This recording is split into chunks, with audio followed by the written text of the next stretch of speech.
Friday's market closes in the grains were all lower following the WASDE report. Matt Bennett with agmarket.net is with us. And Matt, first of all, as far as the report, usually USDA doesn't make many changes in December. Were you surprised to see changes at all?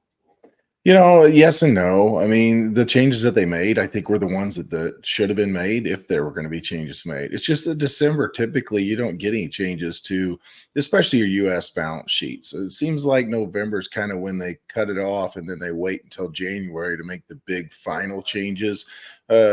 Exports picked up for corn and wheat, 25 million bushels. Both carryouts went down 25 million bushels. That was the changes that they made. Yeah. Beans didn't see anything. A little bit of activity on the world, but maybe not as much as what the trade was expecting. It was only a Brazil soybean crop, so that was probably a warranted change as well. So we faded early gains even after some export business. Was that profit taking, farmers selling? What was it? I probably would tend to think you've got some profit taking going on. Funds seem to have kind of a blasé tone right now towards commodities. Everyone's keeping an eye on weather. Brazil weather isn't really offering anything to get people all bulled up right now. That could all change over the next 48 hours. Who knows what will happen on Sunday night? But yeah, it was just kind of a boring day. You mentioned the South American production. We did see the 2 million metric ton lower number on soybeans for Brazil, but CONAB private firms have come down more already for both corn and beans, haven't they? Yeah, and I think this is the USDA strategy. USDA's plan in the past has always been a kind of slow play. Any sort of major changes, it's fairly typical that if CONAB makes a bigger adjustment, USDA will stair step into it. It's plenty early still. Yes, this crop's probably been hurt in some areas a decent amount, but overall, they're planting a lot of soybeans down there. And you've got to assume that definitely gives you the ability for some fudge factor, if you will. Some crops might not be the greatest, but you're planting 3% more beans. You're still going to have what I would call as a very large crop, and so be very interesting moving forward if the USDA continues to come down. We're going to watch CONAB closely, but this is a pretty typical par for the course, if you will, for how the USDA typically handles adjustments in South American production. Plus on corn, it's a little early to be making cuts, isn't it? For sure. It is. I mean, the thing is, you're kind of looking at a couple different things. A fair amount of this safrinha corn got put in the ground a little later than what they wanted to. Okay, and so that's definitely it will get put in the ground a little bit later than what they want to. As far as some of the growers we're talking to, that bean crop, obviously they had some issues getting bean stands established, had to replant some soybeans. Personally, I've got to think that if they push too far back, some of those acres might get cut even more. So the Brazilian producers already said, hey, we're not going to plant as much corn this year. That's kind of a divergent off of what they typically do. I mean, it's more corn, more beans, more everything in the past several years. But this year it looks like they're going to plant less corn. And I would just suggest that maybe they'll plant even less if they don't get that crop off in good timing, if they don't have good field conditions. And so basically you're just kind of betting on what's Mother Nature going to deal us over the next 6-8 weeks. When's this bean crop going to get harvested, and they're going to be able to plant the crop early enough that they're not too worried about that dry season that typically comes in at the heels of pollination. And on soybeans, we did have a lower weekly close. And, is the market just getting comfortable with the forecast, in mid-December changing that might save the crop, or is it a prove me thing? Yeah, I mean, here's the deal, Michelle. If Brazil has a decent crop, okay, I'm saying 155 to 160 is still a pretty darn big crop. If they have that, then you're still looking at carry out as far as world stocks are concerned, growing. You're looking at potentially largest world stocks that we've seen, and so I guess the market's sitting here taking a look and saying, hey, is demand going to get exorbitantly bigger, or is demand going to stay the same? Because stocks are actually going to be very stout, if not burdensome, especially if Brazil has a decent crop. So I think that the market's sitting here looking at this and saying, hey, what is the downside, if they end up with a 162 to 165 crop? And I think there's still a fair amount of air to be let out of this bean market if that happens, especially if the U.S. producer plants a lot of soybeans. And I think that's what most people assume is going to happen at this stage of the game. Yeah, that's what early predictions have anyways. What about wheat. Obviously, China business has helped out there. We had higher weekly closes in Chicago and Kansas City, and funds have been covering short. Do we get more China business?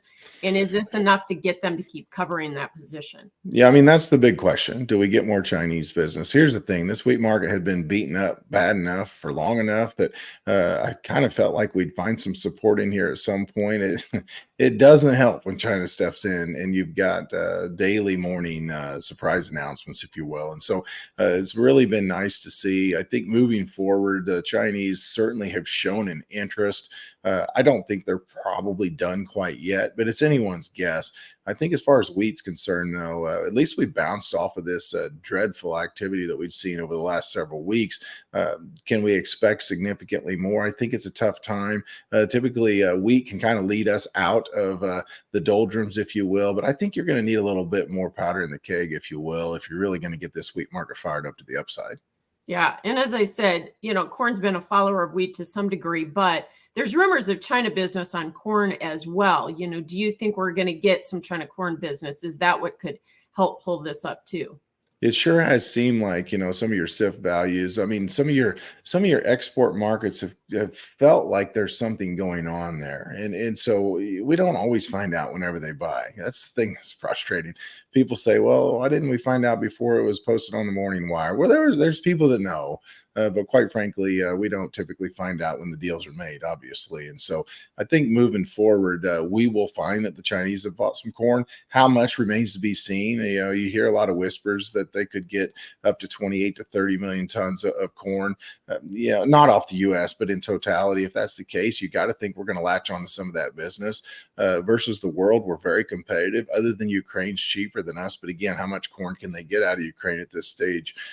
So personally, I think the Chinese will buy U.S. corn. I just don't know how much. I think moving forward, it's going to be enough to at least keep the market from completely falling apart. But like you say, it's hard to get over a 2-1 carryover. That's for sure. For sure. I mean, that's 50% increase from this last year. That's a huge increase. And you don't typically rally corn whenever stocks are growing, both globally and domestically.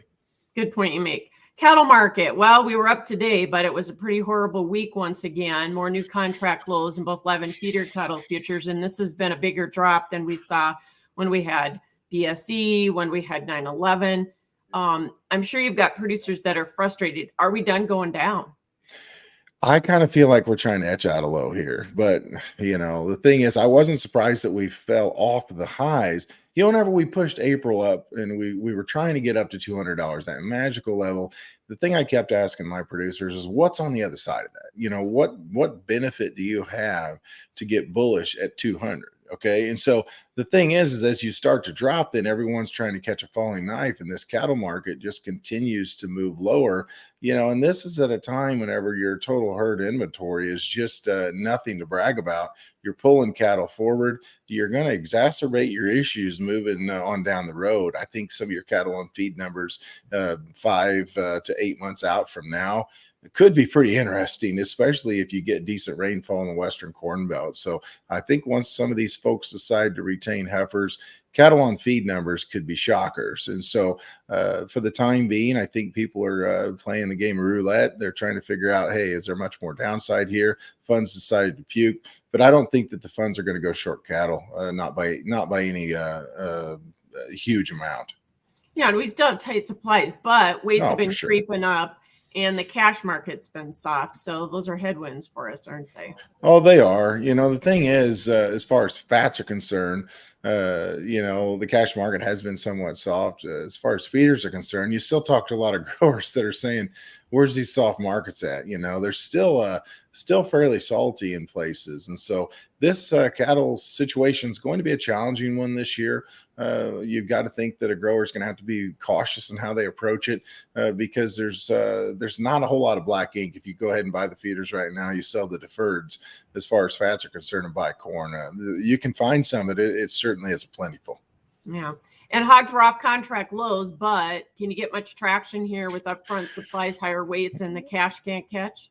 Yeah, I mean, they were off contract lows. You said it. I mean, that's the bright side, I guess. The thing with hogs, it's just tough. As you said, weights growing. The thing is, as far as hogs are concerned, they're so heavily dependent upon the export market. And when the export market goes quiet, it's just really hard to get this hog market to rally. All right. Thanks for joining us, Matt Bennett with agmarket.net. That is Markets Now.